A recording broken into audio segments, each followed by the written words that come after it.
Some wrestlers portray a real tough guy, but we all know that's just a character, right? Yet some were tough in the ring, but the real story begins after the show ended. Sure, many of the boys could handle themselves at a bar, but some were legendary, and a couple of those were Haku and the Barbarian. But could that have ever translated to their careers? Were they destined to be mid-card performers, or could they have been top-of-the-card monsters? We find out on today's show.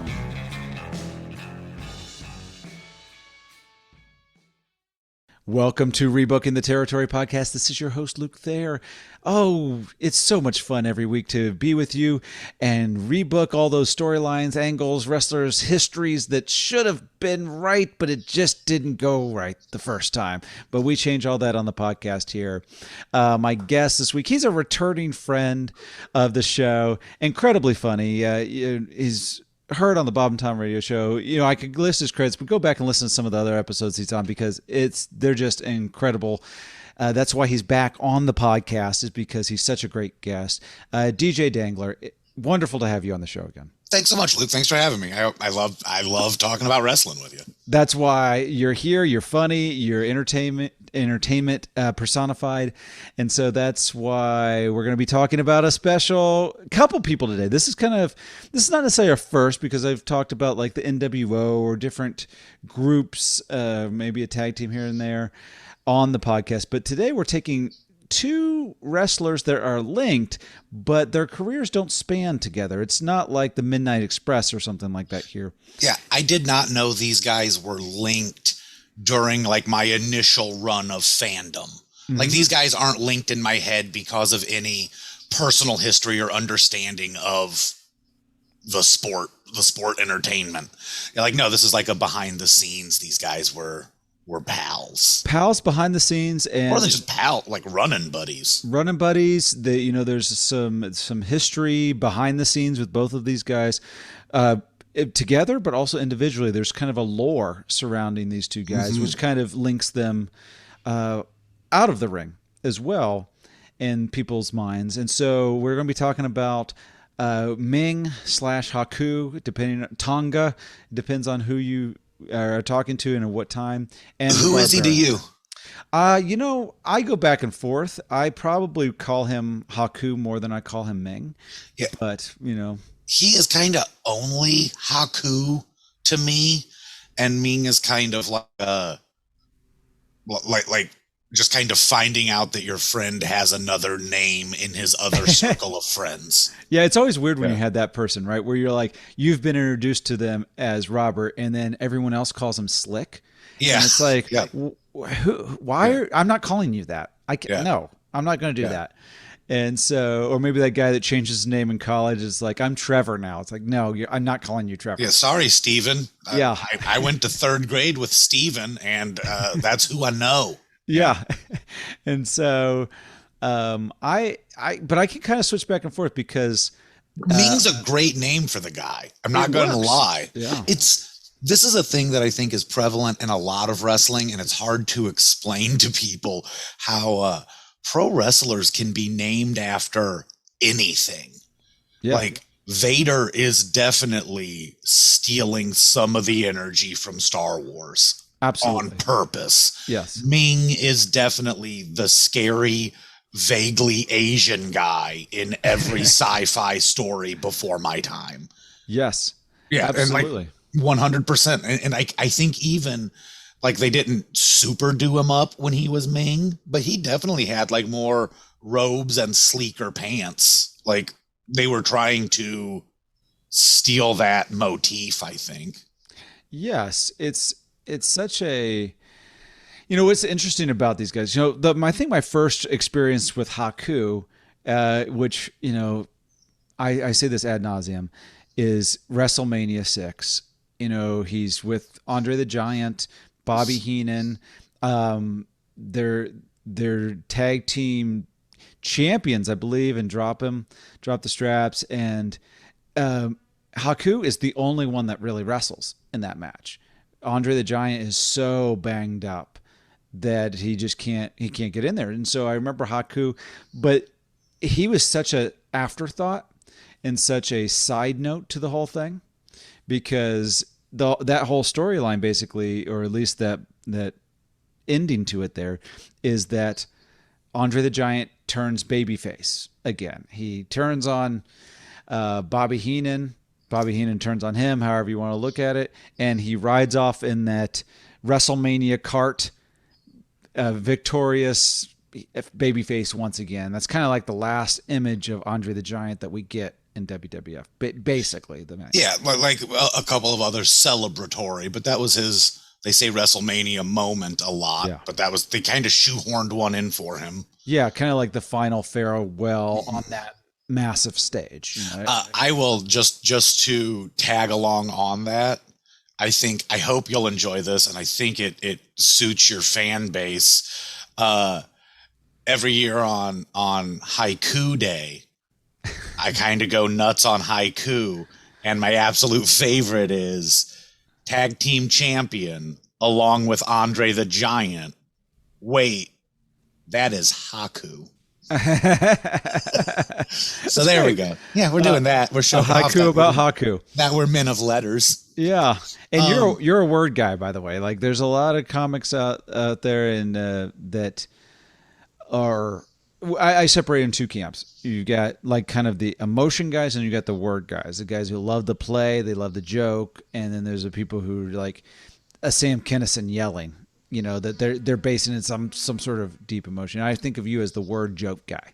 Yeah. You love playing around with the stuff, and so that haiku is, or haiku. It's a haiku. Yeah, is haiku. Yeah, definitely your type of humor in a nutshell. Yeah. I just don't think you get enough fine art about pro wrestling. Well, you know what? Many people consider it a low art. I consider it a high art myself. I consider it a middle of the road. It's a middle of the road art. It's a middle art. Yeah, middle art. And so, that's kind of a fun thing. So Haku's your guy. This is true, and like embarrassing as to just what a nerd I am forever. Well, you grew up in Indiana also, so I did. Yeah. Do you? I don't know if it was a thing every school did. Did you have to like write those little books when you were a kid in the little blank white books, and like you would write your own, and like everybody in your class? I want to say Newberry or something like that. It was like the Middlebury. It was like some sort of contest. It was some sort of berry. Yeah, I do remember those. I mean, but very vaguely. It's like I remember opening a drawer in my parents' house and seeing that I had done that, but I don't necessarily remember it. When I was in second grade, I can remember it very clearly. My story was pretty much the storyline of the Ultimate Warrior versus Haku. Yeah. Like I wrote a story about that wrestling match. It was 8 to 16 pages with badly drawn muscle men with the body completely parallel above the guy's hands that were raised. But it was, and this is kind of funny. My teacher made me change the names. So it was just Warrior and King, not the Ultimate Warrior and King Haku. But even then we were wary of being sued by the WWE. It's a very litigious entity. They would have found you too. They've been like, no, this is the second grade violates our copyrights. He owes us $300. Yeah, that's kind of the fun thing about Haku is that he's in some storylines. He's in with some major wrestlers, Ultimate Warrior with Andre the Giant, being tag team champ. Yet he's one of the most forgettable in-ring guys of the late 80s and early 90s. I am going to. I think he is like, and I think the industry, not just WWE. I think all of professional wrestling kind of had this, and I'm kind of just starting to understand it. He was kind of like the lineman of the WWE. He was the big, beefy, legitimately scary guy. The guy that kind of validated this group as tier 1 tough guys when they were on the road. Mm-hmm. Like, but unsung hero, like, is not going to, it's hard to root for a short, pudgy foreign guy in 1980s pro wrestling. Yes, and it is. It's because there's a lot of Polynesian or Samoan type background wrestlers, right? Huge, huge, huge population of them, right? There's a ton of them, and yet he didn't really seem to fit that group as much. Now he's obviously not from Samoa, so he's not of the Samoan family or anything like that, but he is Polynesian. And, he was in the Islanders when he first started out, but he never quite had that look. And you kind of spoke to him like the short, pudgy guy, which is funny. By today's standard, he would be a big guy, 6'1", probably 260, something like that. Yeah, he's billed at 275, and I believe it. I'll bet when he's at his toughest, he's probably around 250. Yeah. But I'll bet when he's a little doughy and been on the road a while, I'll bet he's all of 280. Like he was a thick dude. Thick dude, yeah. And it's definitely something where, especially when he's standing up like against Andre the Giant. Yeah. He looks small, but it's like he's 6'1".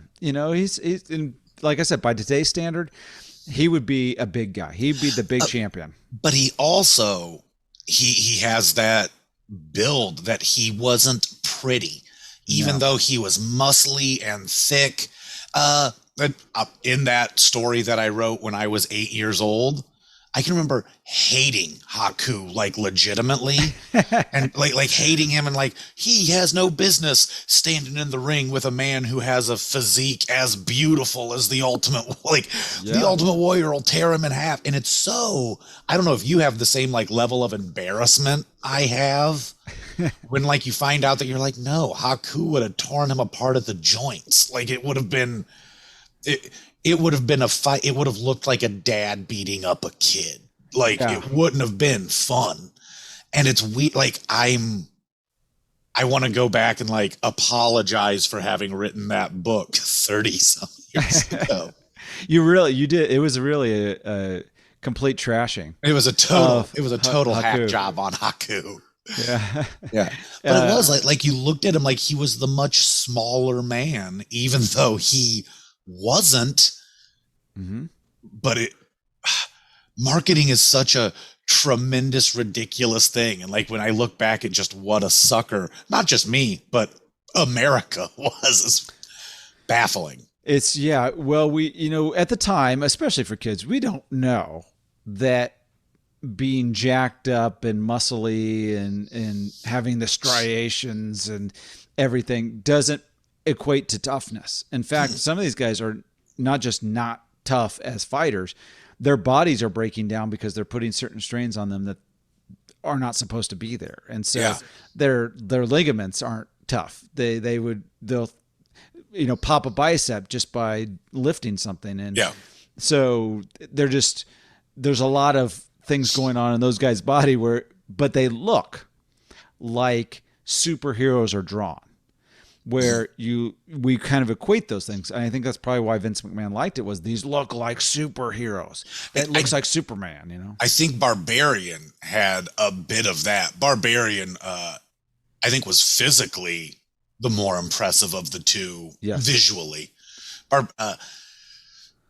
Barbarian, I can remember like when I first saw Barbarian, I was blown away like that. I thought this is going to be the guy that I'm going to buy toys of for the next 4 years. Yeah. I think. And if you had a toy of the Barbarian, it'd probably be worth a lot now. Because it'd be rare and nobody else would have it. Let me just be right. Meng had the better career, right? I think that I would say probably I would guess because of some of the behind the scenes stuff where people are like, this dude's tough, let's keep him around. He can protect himself, he can protect others, and people genuinely liked him, but people seem to genuinely like Barbarian too. So I would say they have very similar careers. I feel like they both got to the same level of, we're not actually going to do anything with this guy, but we're going to keep him around He's going to be part of the mix. A modern example of these two guys might be the Usos, where I think that's a good comparison. Right, where they're great. We love them. They're going to be in the company for 20 years, but they're never going to be competing for the world championship. They're never going to be main eventing anything. And if they are, it's going to be a weird one that is clearly just like, hey, you've kind of earned this. You can be the manager when nobody else is there. Right. And so that's not to diminish them. It's just that's kind of the role in the company that these folks had. They weren't going to be fired. They weren't going to be, let go. They could move from company to company. They could go to WWF. They could go to WCW. They can kind of go back and forth because they're in demand. And it's kind of like, go away. We'll see you in a couple years type of thing. And so Barbarian, he's part of this wave of Road Warriors ripoffs originally. He's in the Powers of Pain with the Warlord, who is another jacked up dude, which Barbarian, surprisingly enough, he's bigger in my mind than he actually was in real life. He was 6'2", which is my height. Mm-hmm. But I mean, he was probably 300. He was jacked up pretty good. Huge dude. Huge like a bowling ball. Right, and then the Warlord was actually like 6'5" or so, and obviously juiced up and very large. He was like the tall. He was the Hawk. Right. He was the Hawk analog, and Barbarian was the animal analog. Very clear. Let me also just say though, I was so into the Powers of Pain, and not like a fan, but just like excited for them to be there. Like it felt like Street Fighter 2 had a new version with 4 new characters, and it doesn't matter who they are. It really does. Like, am I going to play with them? Of course I am, but I'm here for the guys I knew before. But awesome. I can't wait to see what they can do. And I think that is, and in my time and with the color scheme, Street Fighter 2 feels like the almost perfect, and it's weird because they don't look like them, but in my head, like, I feel the same way about them. Yes, I still kind of do. I still kind of get excited about it. Like, oh yeah, no, the Powers of Pain, those are exciting. And maybe looking at it now, maybe one of the biggest botches of like the 80s or the early 90s. It's probably early 90s. I'm sorry to not check my math there. That's probably like 91, 92. For the Powers of Pain? Yeah. Yeah, they started in the late 80s, and then they were up through maybe 90 or so. Like, that would be my guess about their WWF run. So like, they were up through basically 1990 in WWF, and they had been in Jim Crockett before that, or WCW. In my head, I would have watched the Legion of Doom chase the Powers of Pain for a million years. Yeah. Like, never actually get to lock up with them, take turns beating up the same guys. You can't exactly go like coward heel with the Powers of Pain.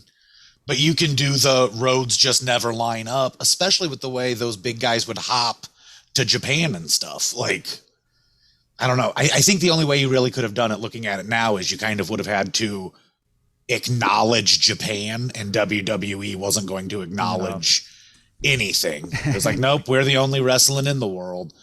And I'm not even saying, like, I don't think you would have had to acknowledge Crockett or anything, like, but just you would have had to say, these guys can't fight at WrestleMania this year because they have obligations overseas. But I think I think you could have gotten American kids excited for Legion of Doom versus the Powers of Pain the way you got people excited for Hulk Hogan versus Ultimate Warrior. And I realize like the statement there. Yeah. But I think I was that excited for them. Well, maybe we need to save part of that for the rebooking here when we get to it. Powers of Pain there. Cause like, they're an interesting group just in general. Cause, I remember the Warlord more when he had had gotten past the face paint and was doing like that weird helmet thing, and coming out with this giant scepter that had a W on it, and Lesser warlord. Yeah, Barbarian dressed as Conan the Barbarian, essentially. Kind of the post Powers of Pain stuff, where it's like both of those gimmicks were so silly, but these guys had the physique that you were still like, yeah, right. I think those types of gimmicks, super jacked studs in stupid outfits, hurt wrestling a ton, because it was still hard to buy guys like Marty Jannetty or guys that like consummate performers with cartoon characters. If they beat them, you kind of knew it was phony. And if you didn't beat him, you were like, of course you didn't beat him. That guy's got 75 pounds on you. Yeah. Yeah. There's a lot of that. It's not that I don't love cartoon characters, but I do think cartoon characters should never lose. It's tough because, for one, you're right. Like, is it silly and goofy? Yes. Like Warlord, Barbarian dressed up in this stuff. So is the Undertaker, really, if you look at it. Super stupid. Yeah, but I loved it as a kid. Like, I was scared by it as a kid. But just in general, it's like, oh, this is dumb. And it's also these guys dressing up like that, just being in a barbarian outfit. It's like, are you actually a barbarian? Like, are you just... Is this just like your ring attire? Like it's what you would wear to the ring if you're a boxer, like when Deontay Wilder came out with that weird skull helmet on and robe and stuff. It's like, is this your Ric Flair robe, or is it you're an actual barbarian from? Yeah. Or am I supposed to believe that you don't know how to work a zipper? Yeah. Yeah. Like there is that part of believability is a hard term. I think it boils down to this, and I tell people all the time, if it's going to be silly, make it work, because then it's magic, not silly. And that's fine. Like stupid Santino Morella's Cobra, the dumbest thing in the world, but nobody ever kicked out of it. Yeah.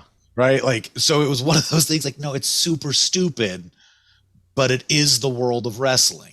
So if you're a little barbarian, like, don't wear the stuff and not be a barbarian. That makes it less than. Yeah, and I think he could have, and that's the weird thing, because the Powers of Pain, you get like the Barbarian and the Warlord. Well, that kind of fits for when they're a tag team, just that's their names. Kind of like Hawk and Animal.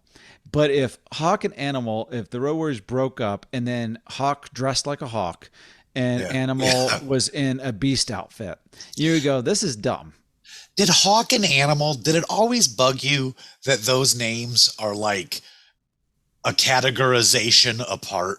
Yes, it did. It did you too? You're like, those don't go, like, it should be like Hawk and Tiger or Hawk and Bear Man or what, like. Yes. Yeah. It'd be like having like, and now the tag team of Sandwich and Food. Yes. Like, yeah, right. It really bugged me. It does. It bothers me. It's like, I mean, and it doesn't work to go bird and animal. Like it, that's still maybe a category off, but like it doesn't go, if you had bird and lizard, like that doesn't work. So Hawk is fine. Yeah. And surprisingly enough, Animal is fine too, because we have like the Muppets Animal. Like we know Animal as a name. Like it's kind of like a name of a crazy wild beast is just Animal, right? Yeah. But when you put them together, I would actually drop Hawk. I don't know what I would put in there, but the Hawk is just kind of like. I kind of went there too. I was trying to think like Savage and Animal. Yeah. But like, I mean, there's a lot of savages in wrestling, but hell, there are a lot of warriors. That's true. There was at one stretch, I know this isn't me, but at one stretch, there were like 6 warriors in the WWE. There's too much. They were like the Road Warriors, the Last Warrior, the Ultimate Warrior. Yeah. The modern day warrior. Yep. It's too much. I mean, surprisingly enough, I think maybe like a Beast Master and Animal, like something that's like, Animal and Beast would have been fine. Beast and Animal.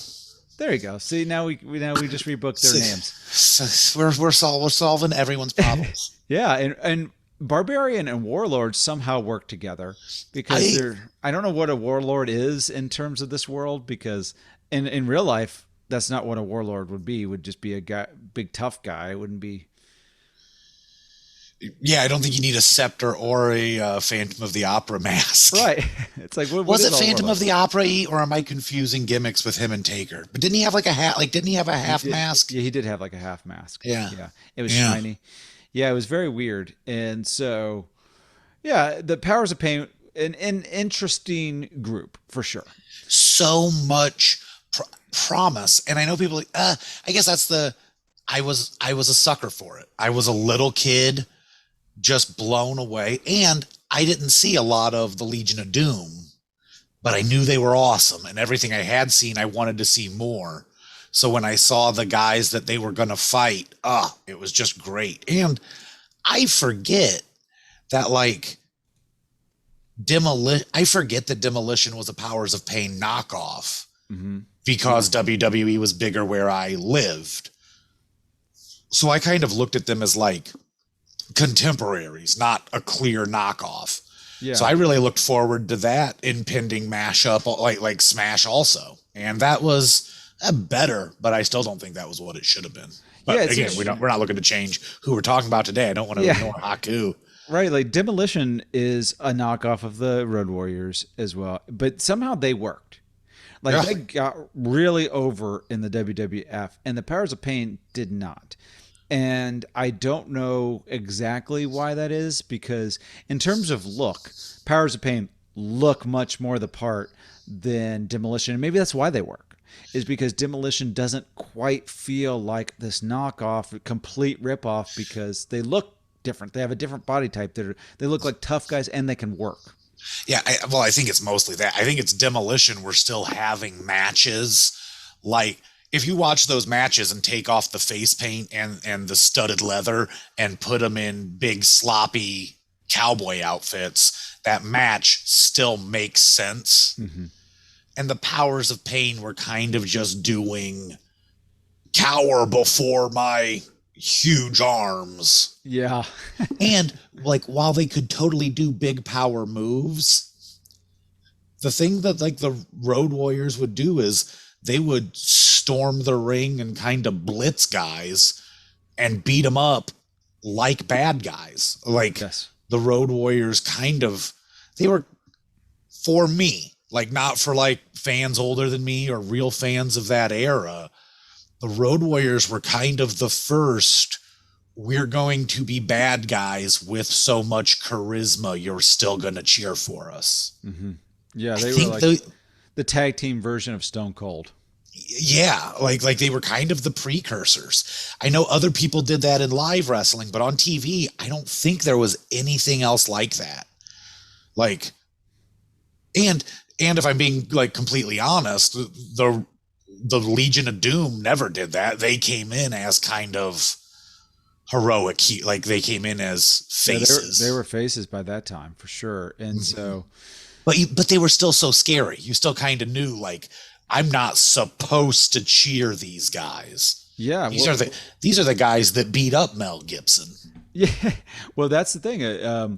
As even using the term scared, the Faces of Fear was, is kind of bookend these two guys as we talk about them.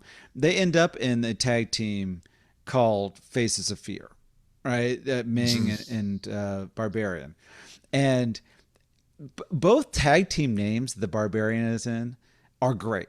Powers of Pain, Faces of Fear, like both are great names. They just both teams never really fully worked. You know what they were?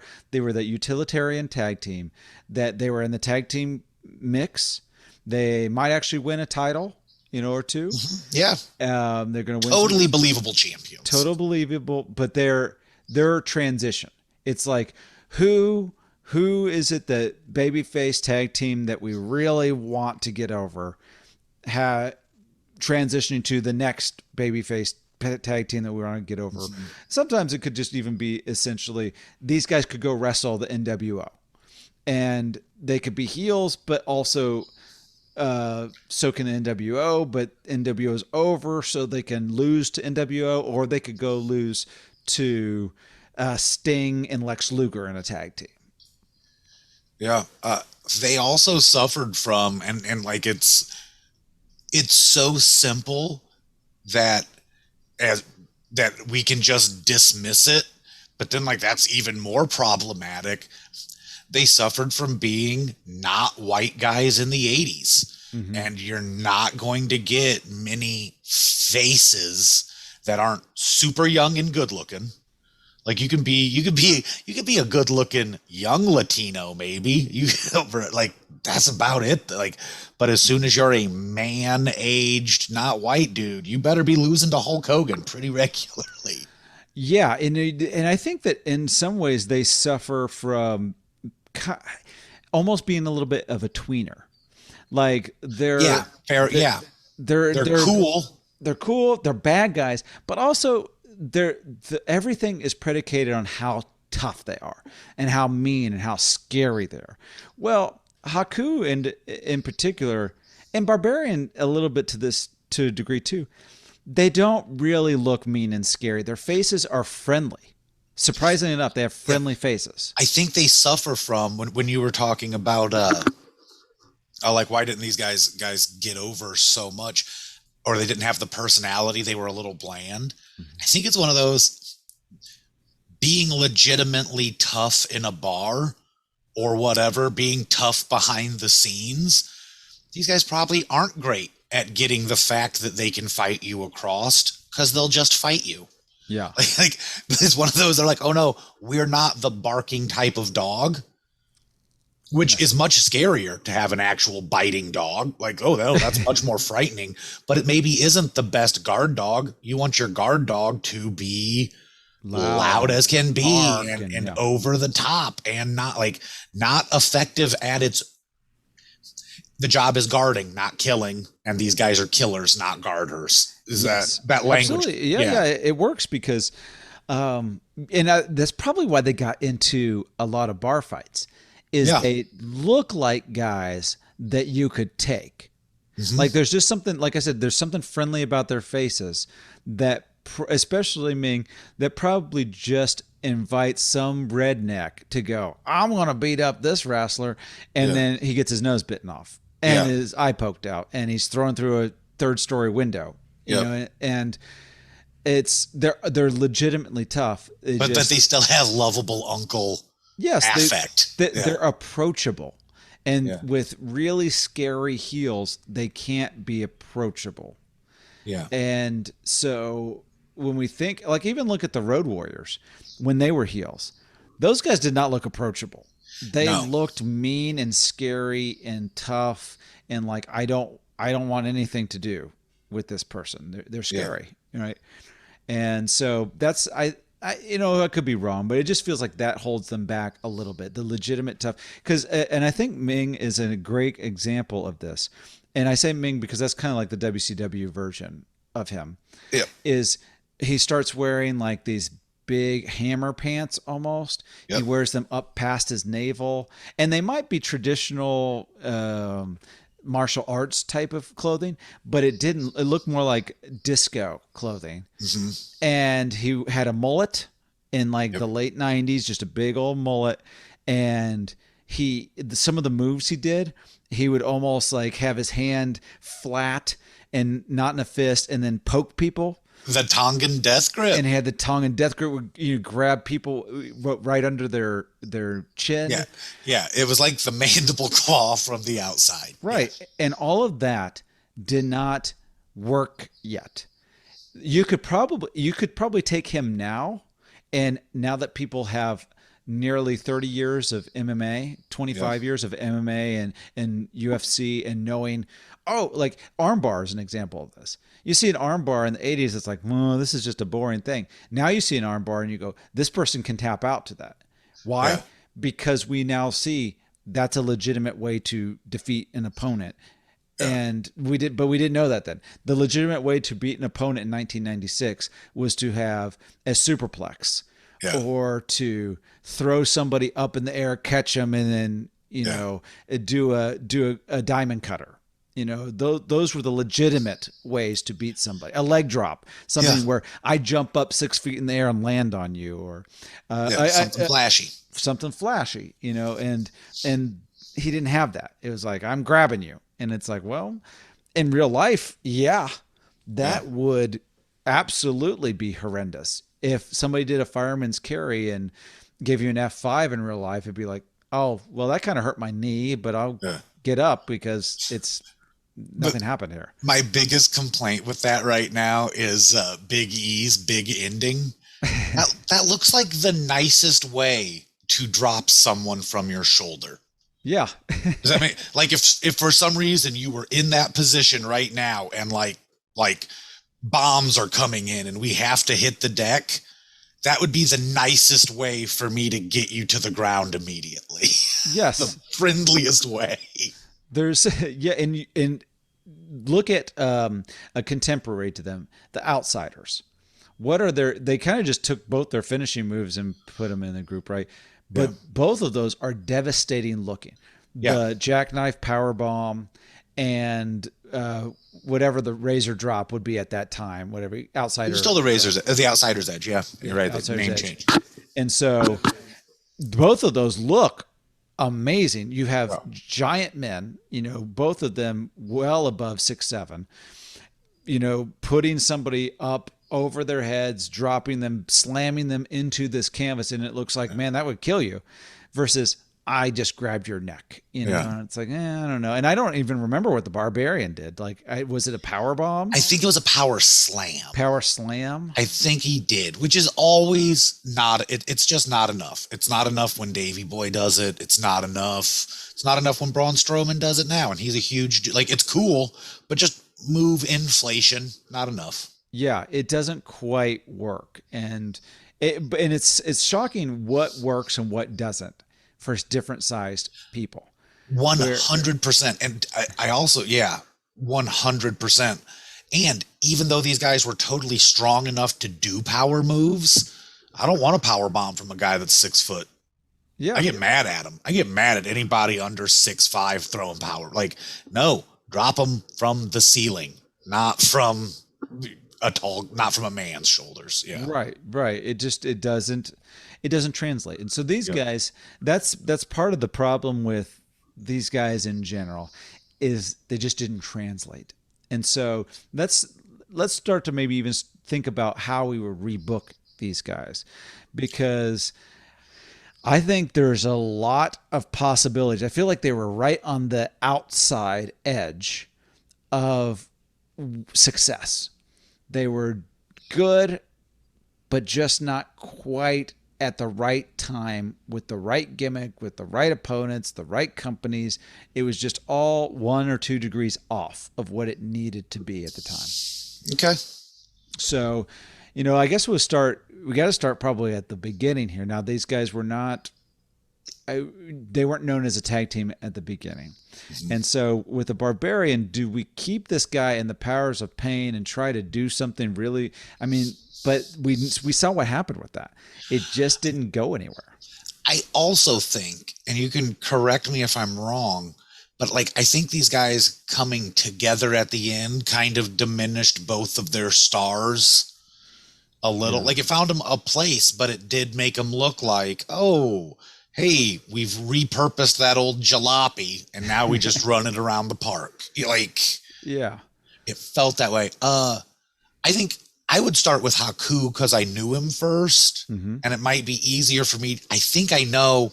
First off, I want to say, I think this is the hardest fix for that I've talked about with you. I think I did One Man Gang and Bam Bam Bigelow, and I could see both of those guys with the belt and a title run more easily than I can Haku. But I think I found Haku's and I don't love it. But I think it would have been good TV, but it's one of those where I'm like, I don't know how people would feel about it in hindsight. Mm-hmm. But I think what I would have done with Haku is, can I just jump right into it? Yeah, jump into it. Let's go. I think you bring over the Great Muta. I think you bring over an Eastern wrestler who is cool, and you have Haku crush him as a heel, like destroy him, and Bobby the Brain Heenan starts realizing, oh, I have a special type of monster here. And then you have Haku just wreck everybody for a while. And he's going to lose to Hulk Hogan, but for a year, you have him destroy Brutus the Barber Beefcake. You have him beat a young Shawn Michaels definitively. Maybe you have him win the Intercontinental title and not take it. Like, that's offensive to the King of Tonga. Yeah, like, throws it away. And I think that could do, like, but I think to make him scary, you bring in a big Asian face and decimate him, which is a hard, like, thing to do. Like, I don't know if you can do that. Yeah, you could, because in 1989, you could just lie to me and tell me that Tito Santana with a Polynesian dress on is the champion of what a, like, I hate to be a butthead, but you could totally bring in a young Tajiri at the time and tell me he's little giant Yaga, and I'm going to buy it. Yeah, well, that's interesting. So you're going with this, like, kind of leaning into the King Tonga character, but making him a almost this unknown, from parts unknown type of guy, where he comes in, he just destroys. He's percentage of pro wrestling fans in 1989 or 2021 can find Tonga on the map? 5? Not 5%. No, not even. Not 1 out of 20. No. In fact, I even had to look up Tonga again to be like, what exactly is Tonga? Is it right next to American Samoa? It's in the Polynesian area, and also it's, I think, 169 islands or something like that. Yeah. So it's kind of a weird thing to think, because Hawaii is like what, four major islands? Well, I mean, I think the one kind of stretches. Yeah. And so we're talking 169 or something. It's like, how do you even know that this is in the Pacific? And it's just, it's such a, Americans don't know that stuff. Right. And honestly, if you told them where are the Florida Keys, I would say a large chunk of America wouldn't know where that is. Yeah. I bet Puerto Rico, how many Americans know where Puerto Rico is? Less than half. Right. And we just, like, there's just an earthquake in Haiti. How many people know where Haiti is? They don't even know that it's like same island essentially as Dominican Republic. Like, they just wouldn't know that stuff. Yeah. So I think that's the benefit of having people that are from different parts of the world, is a wrestling audience is probably, in some ways, they are more worldly than the general public, because they are exposed to these caricatures of things from different places. And you hear about Tonga, which you would have never heard about in a daily conversation at a Harley shop. But in other ways, they're probably not the most learned folks. Yeah. Not the most learned. Not the most. So that's okay. Now I'll let you say Barbarian too, because I kind of have a different take on these two guys. So I want to hear where you go with him on that. How do you start him out? Barbarian's harder for me, because I also think, like, given who I think these guys are, because I don't know them, I think these guys had a perfect run for them, because I think they liked their job. Like, I think pro wrestling is cool, and I think they don't like the hassle of having to sign autographs, or, I mean, I'm sure they would like the money, but I'm not sure they want to be Hulk Hogan every day. I think being the Barbarian is probably pretty cool. Like, in 2017, I don't know his life, but, like, I think these guys were dudes that dug their job and didn't dig the media or the nonsense or the people that didn't know it was real. Like, I would love to go out there and fake beat a guy up for a while. Like, so it's one of those where I'm not sure these are the same guys that when they were 8 or 9 were like, I want all the lights on me. Mm-hmm. Like, I don't know that. I don't see Barbarian being a top tier dude, but I do see the powers of pain lasting longer, and I do see the powers of pain not being just an also ran. And I think really the only secret to that would have just been keep them together. As I don't know what exactly broke them up. This is a tough one. I would say partly that's a tough tag team because I think the Warlord's so bad.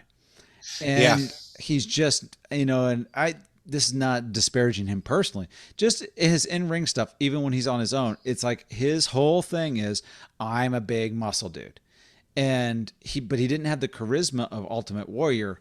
Warrior was an intense dude. Yeah. So he got over just due to sheer will of personality. Like, I am going to go out and I'm going to shake the ropes. And behind the scenes, nobody's going to tell me anything. Like, somebody who's just like, I know what I know. And so he goes out, runs out to the ring. People told him not to do that. Yeah. He shakes the ropes. People told him not to do that. He doesn't sell anything. People told him not to do that. Every step of the way, he just ignored everything that people told him to do, which is traditional wrestling advice, and smart and wise. And he threw their wisdom into a trash can and did his own thing. And he got over because of that. I think if he had just listened to people, maybe he could have become Sting.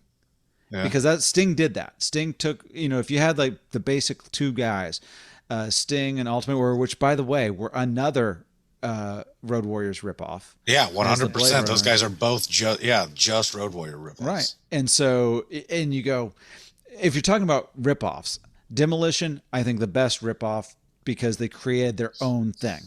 They basically, other than having face paint and, a darker image, with theirs was studs, it wasn't spikes, but they had that kind of gimmick. They created their own thing, something that really got over. Powers of Pain, they were probably one of the more similar copies of just big, tough dudes.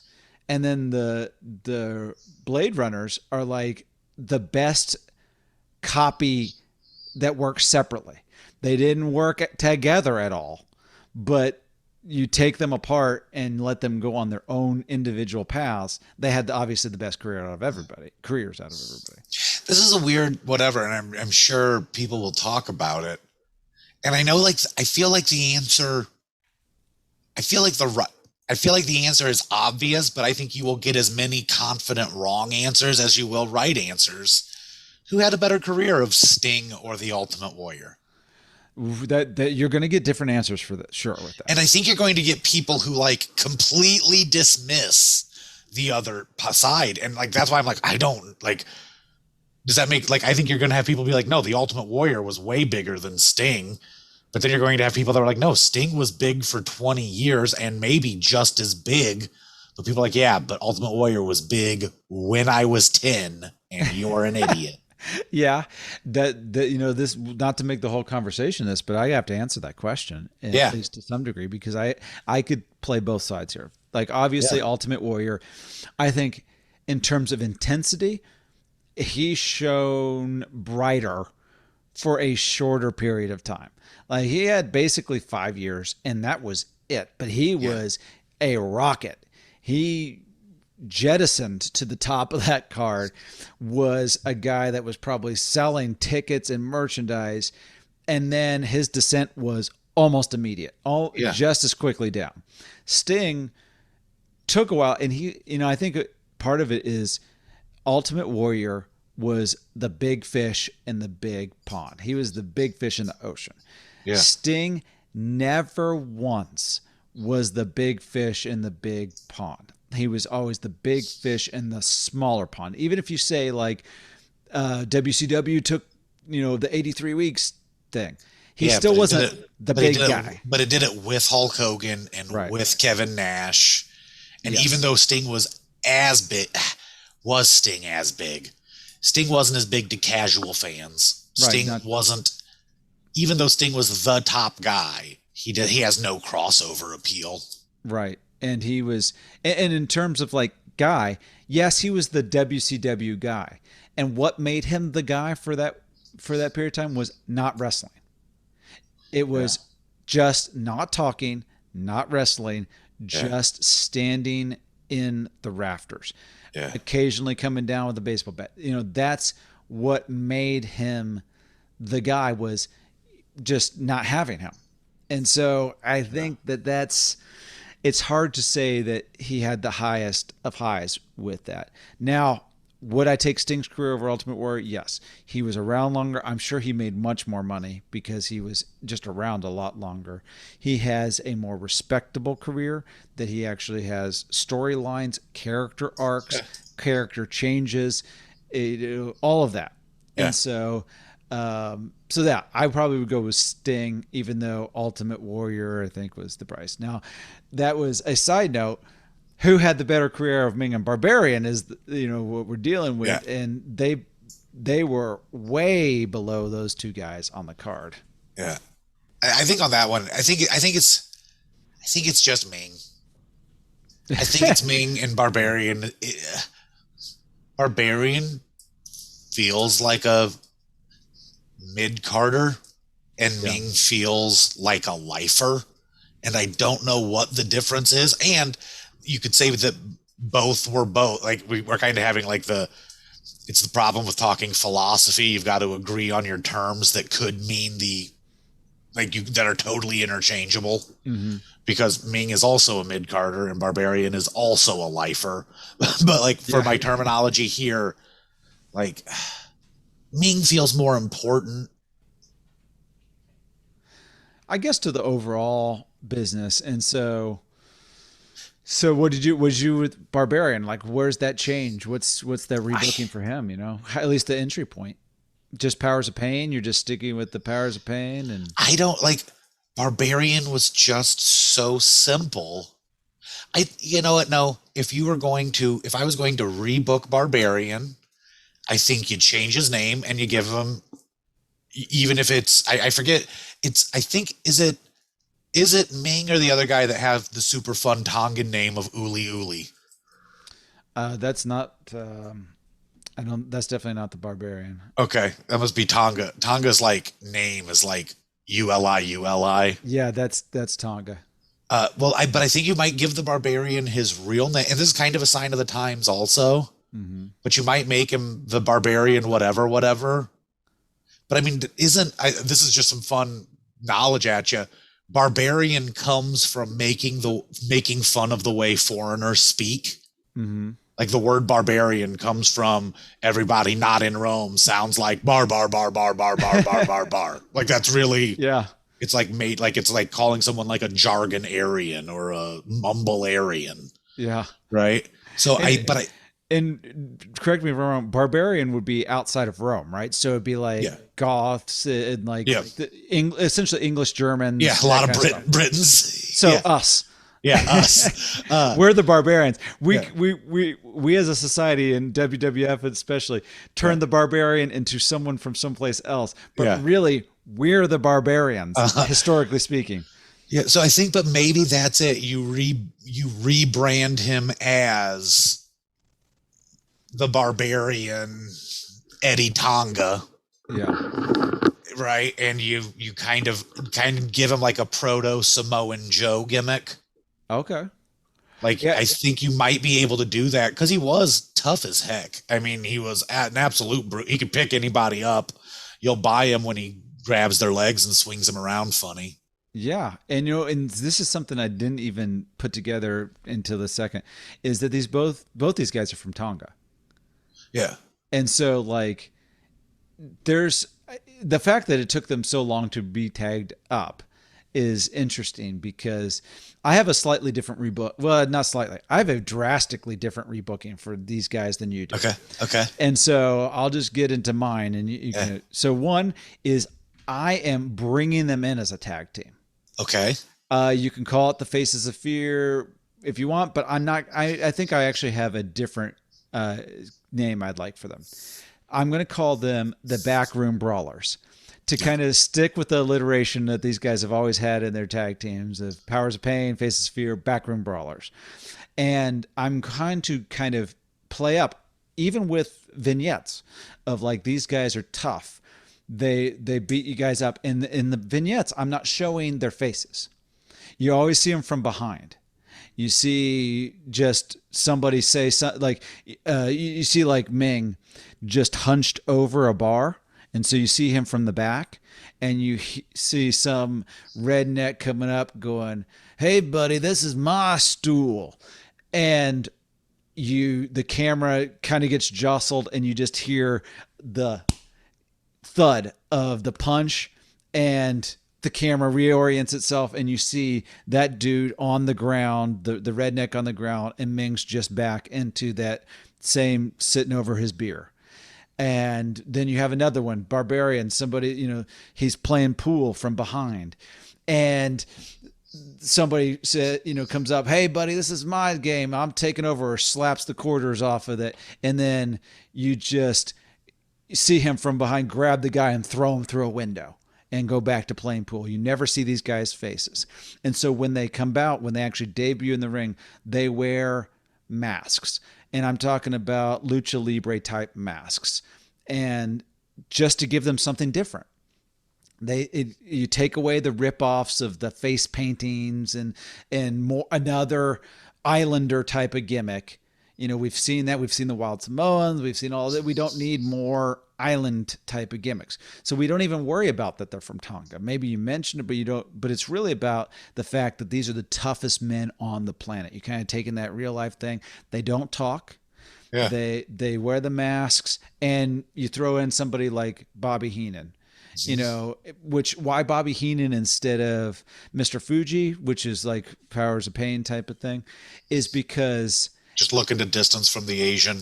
Distance from that typical, here's another Asian group or Polynesian group or whatever, into these are a couple of guys I scraped off out of the back rooms. These are like bouncer type guys, and you're not beating them. There are no tougher men on the planet.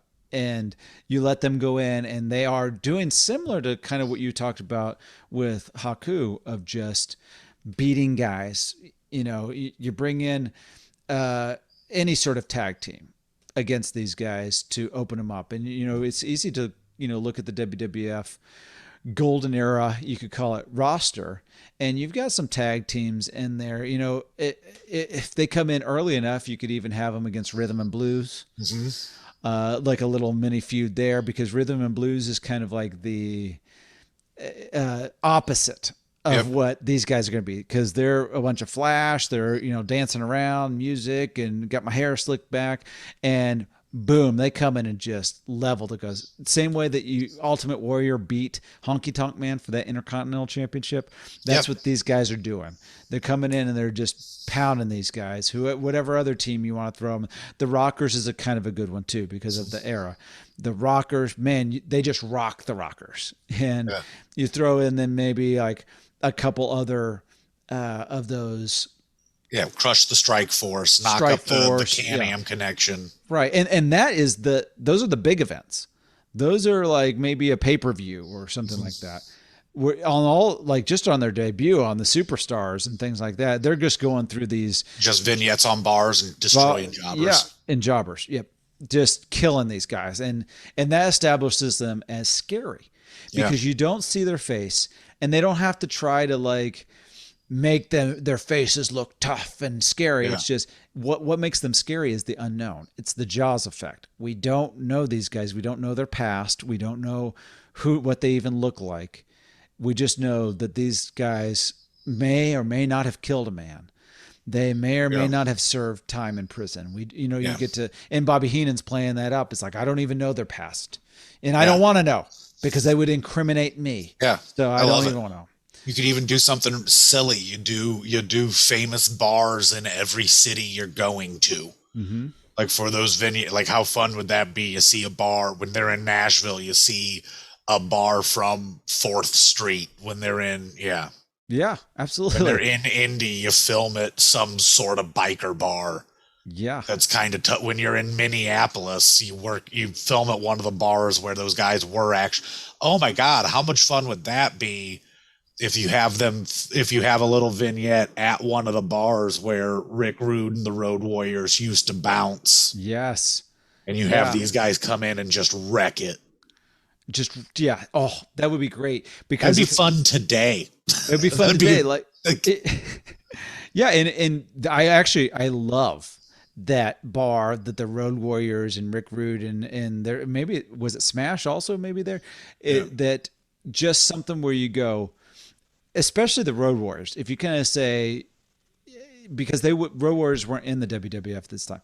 If you just kind of make it like, oh, supposedly the toughest tag team in the world is from here, and they go in and they just beat everybody up, yeah, and throwing them through tables and out windows, and just you just see them wipe their hands at the end, and they sit down in the seats that were reserved for the champs, maybe just says champs on it, and it's like, yeah, well, only the champs sit there, and they say, yeah, that's right, and they sit yeah, down. yeah. That'd be great. So that's kind of like my idea for the rebooking. It was like instead of keeping them apart for so long and having these individual careers, is kind of you Yeah. know. It is weird that they didn't push them together. Like Hmm. that is kind of odd. I wonder if it might have just been that Ming was there first and kind of had his own thing going. Hmm. Yeah, and it's you know I imagine what they were doing at the time was any sort of Islander is Yeah. hey let's you're part of that Samoan type of wrestler, because you look at like Haku with Andre the Giant, he's wearing bright pink pants, Yeah. he's not wearing shoes, he's playing up what all of the Islander type wrestlers did at the time, and it just it's one thing if you have Alpha and Sika, and then you have their children kind of Yeah. redoing the same gimmick or whatever, and then all the way to the Usos today doing a modern version of that. It's another thing if you just throw in everybody that same gimmick. It's like, well, you know what? It's kind of like with a Japanese wrestler. You're this. I think they should do it. I think they should do it like the Smurfs, where they just have like your brainy Smurf, your hefty, your Baker Samoan, Yeah. your architect Samoan. Yeah. You know what's funny about it too is like with the Smurfs, they're a community. Right? And they all have a role. With any of the Islanders, they just kind of redid the gimmick, just gave it to pass the gimmick around, but it was never a faction.